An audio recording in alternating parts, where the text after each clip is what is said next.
Good evening, Knights.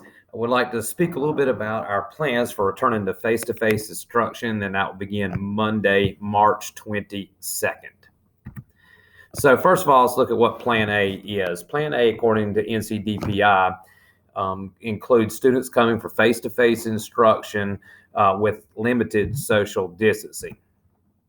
So what's going to remain the same under Plan A? We're still going to deliver blended instruction, that being both remote and face-to-face. We'll still require masks in the classrooms and in hallways anywhere on campus. We will have to continue eating lunch in our classrooms. We will have the same student class schedules. The classrooms will be cleaned exactly the same.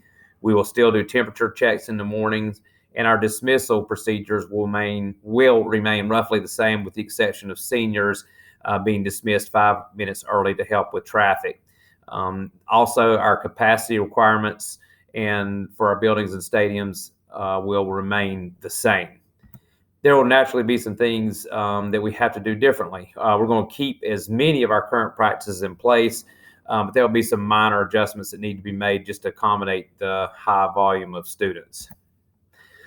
First of all, social distancing. Though not specifically required under Plan A, we will do our best to maintain 3 feet of social distance between students to reduce the risk of transmission, as well as to limit the amount of contact tracing required should a positive case occur. We will also turn our bells on. We've not been using bells as signal the beginning and end of classes, but we're going to start now due to the increased number of students in the building. So students need to be aware of tardies at this point, and here is a summary of our tardy policy.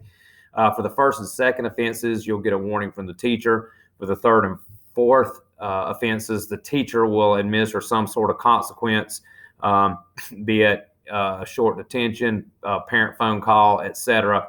And then from offenses 5 and beyond, it will result in an office referral. So please be very aware of your time and make sure you're at classes on time. Arrival times in the morning will change slightly. At 7:15, the doors will open for all students, and that's both bus riders and car riders. Students will come into the building, go straight to the auditorium after getting their temperatures checked, and they'll sit in alternating seats will provide that 3 feet of social distancing. Any student that wants to eat breakfast will be released to the cafeteria at 7:30.